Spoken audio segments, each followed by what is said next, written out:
పట్టణంలోని అయ్యప్ప నగర్లో గల శ్రీ ధ్యానలింగేశ్వర ఆలయం ఇది. మరి ఈ ఆలయంలో శివరాత్రి సందర్భంగా పూజా కార్యక్రమాల వివరాలు రేపు ఉదయం 6:30 నుండి స్వామివారి యొక్క నిత్యాభిషేకాలు, అష్టోత్తర శతనామాలు, స్వామివారి యొక్క పూజ 8 గంటల వరకు జరుగుతుంది. ఆ తదుపరి 8 గంటల నుంచి స్వామివారి యొక్క దర్శనానికి భక్తులు భారతులు తీరుతారు.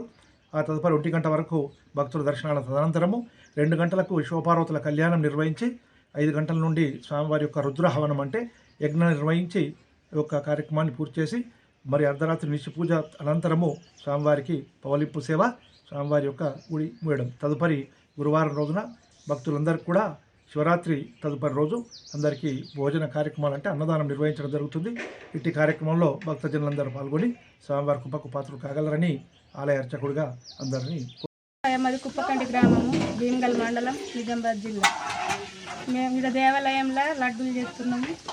రేపు చాలా మంది భక్తులు వస్తారు. ఇక్కడ ఏది కోరుకున్నా కానీ కోరుకున్న వాళ్ళ కోరికలు నెరవేరుస్తాడు మా రాయేశుడు. అందరూ దయచేసి భక్తులు ఇది చూసిన స్థానాలు చూసి అందరు రాగలరు. అది కుప్పకంటి గ్రామం, జిల్లా నిజామాబాద్, మండల్ భీమగల్. రేపు మహాశివరాత్రి కాబట్టి ఈరోజు మొత్తం హడావిడి ఉంది ఇక్కడ. రేపు ఉపవాసం ఉంటారు, అందరు నిలారం ఉంటారు.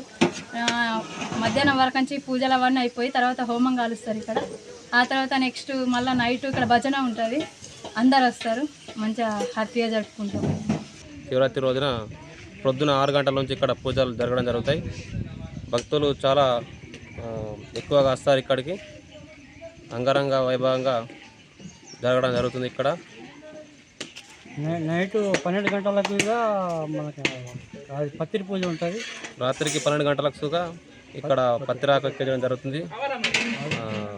అది మస్తు భక్తులు వస్తారు. అప్పటి నుంచి బాగా భక్తులు 12 గంటలకు వచ్చి పత్రి పూజ చేసుకుంటారు. వాళ్ళకు అనుకున్న కోరికలు నెరవేరుతాయి.